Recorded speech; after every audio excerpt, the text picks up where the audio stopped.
বন্ধুরা, কোনো রকম কেকের উপকরণ ঘরে না থাকলেও মাত্র 10 মিনিটে এই দুর্দান্ত স্বাদের নরম স্পঞ্জি বাটি কেকগুলো অনায়াসেই বানিয়ে নিতে পারবেন।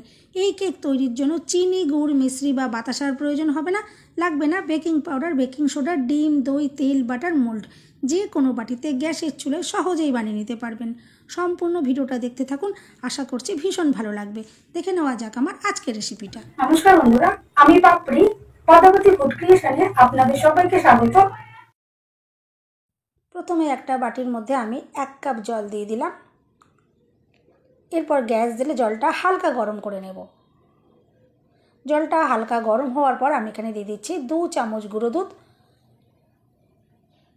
এরপর দেখুন ভালো করে একটু নাড়াচাড়া করে মিশিয়ে নিলাম। আর যেহেতু হালকা রয়েছে গরম জলটা, সেই জন্য কিন্তু দুধটা খুবই সুন্দরভাবে দেখুন মিশে গেছে, কোনো রকম দলা হয়ে থাকেনি। আপনারা কিন্তু চাইলে এখানে লিকুইড দুধ দিয়েও করতে পারেন। আমি এখানে গুঁড়ো দুধ দিয়ে তৈরি করে দেখাচ্ছি। দেখুন দুধটা একদম রেডি হয়ে গেছে। আমি এখন এটা নামিয়ে নিচ্ছি। আর দুধটা কিন্তু হালকা গরম হলেই হয়ে যাবে। এরপর আমি একটা বোলের মধ্যে এটা ঢেলে নিলাম।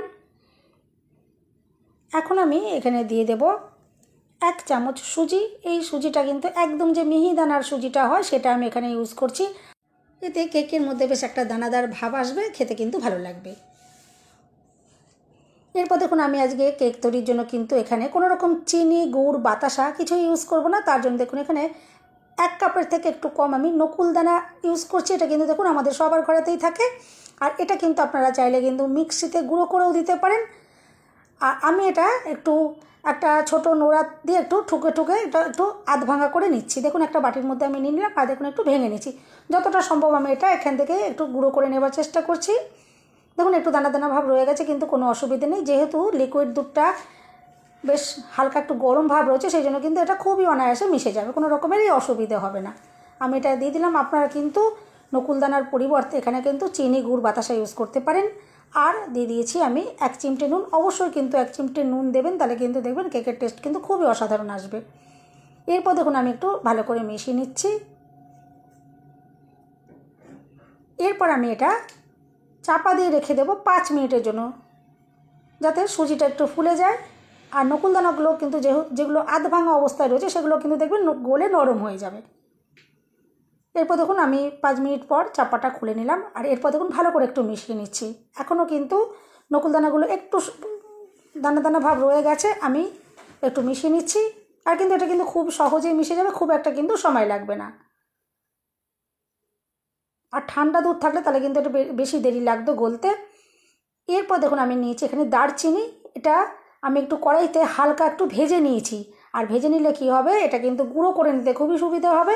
আর কাঁচা অবস্থা যদি আপনারা শিলে গুঁড়ো করতে যান তাহলে কিন্তু এটা গুঁড়ো হতে চায় না। সেই জন্য যদি একটু ভেজে নেন তাহলে কিন্তু খুব সহজেই এটা গুঁড়ো হয়ে যাবে। দেখুন এখানে আমি দারচিনির গুঁড়োটা দিয়ে দিলাম। আপনারা চাইলে কিন্তু এখানে দারচিনির পরিবর্তে এলাচের গুঁড়ো দিয়েও করতে পারেন, ভ্যানিলা এসেন্স দিয়েও করতে পারেন। আপনারা চাইলে কিন্তু এই দারচিনি দেওয়ার পরেও কিন্তু এখানেও কিন্তু ভ্যানিলা এসেন্স 1 চামচ দিতে পারেন, তাহলেও কিন্তু কেক দেখবেন টেস্টি তৈরি হবে। এরপর দেখুন 1 কাপ ময়দা আমি এভাবে চালনি দিয়ে একটু চেলে নিলাম। এতে কিন্তু কেকটা ভীষণ স্পঞ্জি ফ্লাফি তৈরি হবে।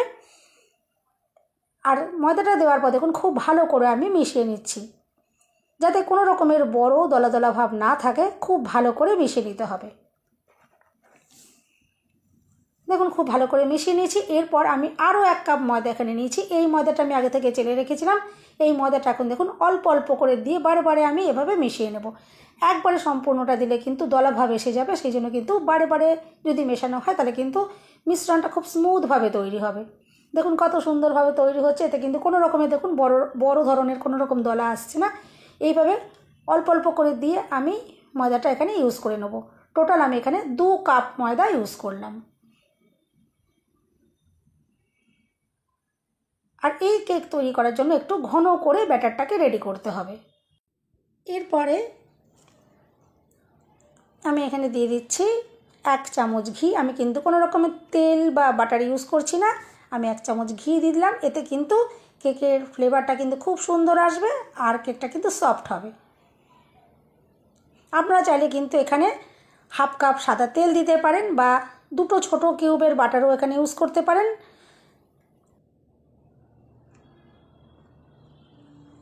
এরপর সুন্দর কালারের জন্য আমি এখানে 2-3 ড্রপ মতো ইয়েলো ফুড কালার দিচ্ছি। আপনারা যদি চান দিতে পারেন, না চাইলে কিন্তু নাও দিতে পারেন। ফুড কালারের বদলে আপনারা কিন্তু এখানে 1 চিমটে হলুদের গুঁড়ো দিতে পারেন, তাতেও দেখবেন সুন্দর একটা কালার আসবে। দেখুন এরপর আমি ভালো করে মিশিয়ে নিলাম।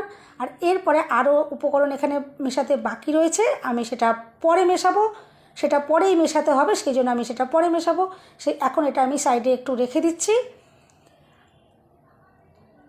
ততক্ষণে আমি কেকের জন্য যে বাটির দরকার, আমি বাটিগুলোকে এখানে দেখুন নিয়ে নিয়েছি। আর এরকম দেখুন ছোট ছোট ঘরে যে বাটি থাকে, আমি সেই বাটিতে তৈরি করছি। আপনারা কিন্তু বড় কোনো বাটিতেও তৈরি করতে পারেন। আর এই কেকগুলো তৈরি করার জন্য কোনো রকমের কিন্তু মোল্ডেরও প্রয়োজন পড়বে না, বা কোনো রকমের আলাদা কোনো রকমের প্যানেরও প্রয়োজন পড়বে না। দেখুন এভাবে আমি ছোটো ছোটো বাটিগুলোতে একটু সাদা তেল মাখিয়ে দিলাম। এতে কিন্তু কেকগুলো যখন তৈরি হয়ে যাবে খুব অনায়াসে এখান থেকে বের করে নেওয়া যাবে, কেকগুলো কিন্তু একদমই ভেঙে যাবে না। দেখুন বাটিগুলো আমি রেডি করে নিয়েছি। এখন আমি এখানে একটু ড্রাই ফ্রুটস ইউজ করছি। সাধারণত আমরা ব্যাটার দেওয়ার পরে ওপরে আমরা ড্রাই ফ্রুটসগুলো ইউজ করি, কিন্তু আমি এখানে একটু অন্যভাবে আপনাদেরকে দেখাচ্ছি। আমি দেখুন বাটিগুলোতে তেল মাখিয়ে নেওয়ার পর এখানে ড্রাই ফ্রুটস দিয়ে একটু সাজিয়ে নিচ্ছি। এইভাবে আপনারা অন্তত একবার করে দেখবেন, দেখবেন কেকটা কিন্তু খুবই অসাধারণ দেখতে হয়, সুন্দর দেখতে লাগে। আমি এখানে দেখুন একটু আমন্ড বাদাম আর পেস্তা বাদাম দিয়ে বাটিগুলোকে একটু সাজিয়ে নিচ্ছি। দেখুন আমি একটু বড় করে দেখে নিলাম, আমি এভাবে টুকরো করে কেটে একটু সাজিয়ে নিয়েছি। যখন কেকটা তৈরি হবে, যখন আমি বাটির থেকে বার করে দেখাবো, দেখবেন অসাধারণ দেখতে লাগবে। এরপর দেখুন যে মিশ্রণটার মধ্যে আমি সবার শেষে ইনো এখানে দিচ্ছি। কোনো রকম বেকিং পাউডার, বেকিং সোডা আমি ব্যবহার করছি না। আর ইনো কিন্তু এভাবে শেষে ইউজ করতে হয়, কেকটা তৈরির আগেই কিন্তু এটা দিতে হয়, কারণ ইনোটা দিয়ে মেশাবার পরে কিন্তু আর ওয়েট করা যাবে না, সঙ্গে সঙ্গে বাটির ভেতর দিয়ে কিন্তু বেক করতে হবে, নাহলে কিন্তু এর অ্যাক্টিভ ভাব নষ্ট হয়ে যাবে। আমি সেই জন্য দেখুন ইনো সবার শেষে এখানে মেশাচ্ছি। ইনো দিয়ে দেখুন খুব ভালো করে আমি মিশিয়ে নিচ্ছি। আর একদিক থেকে ঘুরিয়ে ঘুরিয়ে এভাবে কিন্তু আলতো হাতে মিশ্রণের সাথে মিশিয়ে দিতে হবে, বেশি কিন্তু জোরে জোরে ব্যাটারটা ঘোরানো যাবে না। দেখুন আমি আলতো হাতে মিশিয়ে নিচ্ছি। আর দেখুন মিশ্রণটা কতটা সুন্দর ফ্লাফি হয়ে উঠেছে। আর ঠিক এরকম ঘন করে কিন্তু ব্যাটারটা রেডি করতে হবে। পাতলা করে ব্যাটার তৈরি করলে কিন্তু কেকের শেপ ভালো আসবে না। এরপর দেখুন বাটিগুলো রেডি আমি আগে থেকে করে রেখেছিলাম। এই বাটির ভেতরে দেখুন এখন ব্যাটার আমি দেখুন দিয়ে দিচ্ছি। আর বাটিগুলোতে কিন্তু অর্ধেক পরিমাণে ব্যাটার দিতে হবে, কারণ কেকগুলো যখন রেডি হয়ে যাবে পুরো বাটি ভর্তি হয়ে ফুলে উঠবে। বন্ধুরা রেসিপিটা ভালো লাগলে একটা লাইক দিতে কিন্তু একদম ভুলবেন না। চ্যানেলটা সাবস্ক্রাইব করে আমার পাশে থাকার অনুরোধ রইল। বেল বাটন ক্লিক করে রাখবেন, যাতে আমি যখনই নতুন ভিডিও আপলোড করব সঙ্গে সঙ্গে নোটিফিকেশান সবার আগে আপনার কাছে পৌঁছে যাবে। দেখুন আমি বাটিগুলো এভাবে রেডি করে নিচ্ছি। আর যখন বাটিগুলো কেকগুলো তৈরি হয়ে যাবে, দেখবেন একদম পুরো বাটি ভর্তি হয়ে যাবে। এরপর দেখুন একটা প্রেশার কুকার আমি হাই ফ্লেমে 5 থেকে 7 মিনিট খুব ভালোভাবে গরম করে নিচ্ছি। আর দেখুন ওপরে যে সিটিটা আর যে গাটারটা থাকে সেটা আমি আগে থেকে খুলে রেখেছিলাম। এভাবে দেখুন চাপা দিয়ে আমি গরম করে নিয়েছি, আর অবশ্যই কিন্তু গরম করে নিতে হবে। এরপর দেখুন ভেতরে আমি একটা স্ট্যান্ড দিয়ে দিলাম। আর কেকের বাটিগুলো দেখুন এখন বসিয়ে দিচ্ছি। আর খুব সাবধানে বসাতে হবে, কারণ ভেতরটা কিন্তু এখন প্রচণ্ড গরম রয়েছে, যে কোনো মুহূর্তে কিন্তু হাতে তাপ লেগে যেতে পারে। খুব সাবধানে কিন্তু বসাবেন। দেখুন আমি একটু সাবধানে বাটিগুলোকে প্রেশার কুকারের ভেতর বসিয়ে দিচ্ছি। প্রেশার কুকারে যদি তৈরি করা হয় তাহলে কিন্তু মাত্র 10 মিনিটে তৈরি হয়ে যাবে। এটা যদি আপনারা কড়াইতে বা অন্য কোনো পাত্রের ভেতরে তৈরি করেন তাহলে কিন্তু 25 থেকে 30 মিনিট সময় লাগবে। দেখুন আমি ঢাকনাটা এভাবে বন্ধ করে দিলাম। আর গ্যাসের ফ্লেম একদম লোতে করে 10 মিনিট বেক করে নেব। তারপর আমি 10 মিনিট পরে আপনাদেরকে দেখাবো। দেখবেন কেকগুলো ফুলে কত সুন্দর বড় বড় হয়ে যাবে। দেখুন 10 মিনিট হয়ে গেছে। এখন আমি প্রেশার কুকারের ঢাকনাটা খুলে নেব।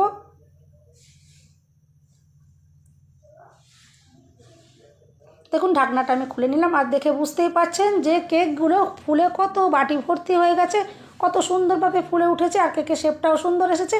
দেখুন একটা কাঠি দিয়ে আমি চেক করে দেখে নিচ্ছি, কাঠির গায়ে ব্যাটার আটকায়নি, তার মানে কেক একদম পারফেক্টভাবে রেডি হয়ে গেছে। কেক তৈরি হয়ে যাওয়ার সাথে সাথেই কিন্তু বাটিগুলো প্রেশার কুকার থেকে বার করে নিতে হবে, নাহলে কিন্তু কেক শক্ত হয়ে যাবে। দেখুন আমি সাঁড়াশি দিয়ে বাটিগুলোকে বার করে নিচ্ছি। আর এরপর যখন ঠান্ডা হয়ে যাবে তারপরে আমি আপনাদেরকে বাটির থেকে বার করে দেখাবো। দেখবেন যে কেকগুলো কতটা সুন্দরভাবে তৈরি হয়েছে। দেখুন এখন কেকগুলো ঠান্ডা হয়ে গেছে। আমি দেখুন এভাবে একটু ছাড়িয়ে নিলাম। আর দেখুন কত সুন্দর ডিজাইনটা যে লাগছে। দেখুন আমি ব্যাটারের ওপরে নয়, বাটির মধ্যে যে ড্রাই ফ্রুটসগুলো দিয়েছিলাম দেখুন, তার জন্য কত সুন্দর ডিজাইনটা তৈরি হয়েছে, কতটা অসাধারণ দেখতে লাগছে। আপনারা কিন্তু হাতের কাছে যে কোনো রকমের ড্রাই ফ্রুটস থাকলে দিয়ে করতে পারেন, বা হাতের কাছে ড্রাই ফ্রুটস না থাকলে নাও করতে পারেন। নর্মালি কেকগুলো বানিয়ে নেবেন, তাতেও কিন্তু খুবই অসাধারণ তৈরি হবে। দেখুন বন্ধুরা, তাহলে ঘরে থাকা সাধারণ উপকরণ দিয়ে, কোনো রকমের কেকের উপকরণ ঘরে না থাকা সত্ত্বেও কিন্তু এত সুন্দরভাবে দেখুন কেক তৈরি করা যায়। অবশ্যই এভাবে আপনারা ট্রাই করবেন, আর আমাকে কমেন্টে জানাতে কিন্তু একদম ভুলবেন না আপনাদের রেসিপিটা কেমন লাগলো। আর দেখে বুঝতেই পারছেন যে কেকগুলো কতটা নরম, স্পঞ্জি, জালিদার তৈরি হয়েছে। দেখুন অসাধারণ দেখতে লাগছে। তাহলে বন্ধুরা, কেকের কোনো রকম উপকরণ ঘরে না থাকলেও কিন্তু আপনারা এভাবে খুব সহজেই বানিয়ে নিতে পারবেন। এবার থেকে কিন্তু এভাবেই আপনারা ট্রাই করবেন। আর দেখুন কেকের কালারটাও কতটা সুন্দর তৈরি হয়েছে। আপনারা চাইলে কিন্তু আরও 5 মিনিট বেক করে নিতে পারেন যদি আরও একটু গাঢ় কালার চান। আমার কিন্তু এই কালারটাই খুবই সুন্দর লাগছে দেখতে, আমি সেই জন্য এভাবেই নামিয়ে নিলাম। আর দেখুন কতটা যে স্পঞ্জি, নরম, তুলতুলে তৈরি হয়েছে। গাটা তো দেখে আপনারা বুঝতেই পারছেন যে কত সুন্দর জালিদার তৈরি হয়েছে। আমি একটা কেক ভেঙে দেখাচ্ছি, দেখুন ভেতর থেকেও কতটা নরম, স্পঞ্জি, জালিদার তৈরি হয়েছে। বন্ধুরা, রেসিপিটা ভালো লাগলে একটা লাইক দিতে কিন্তু একদম ভুলবেন না।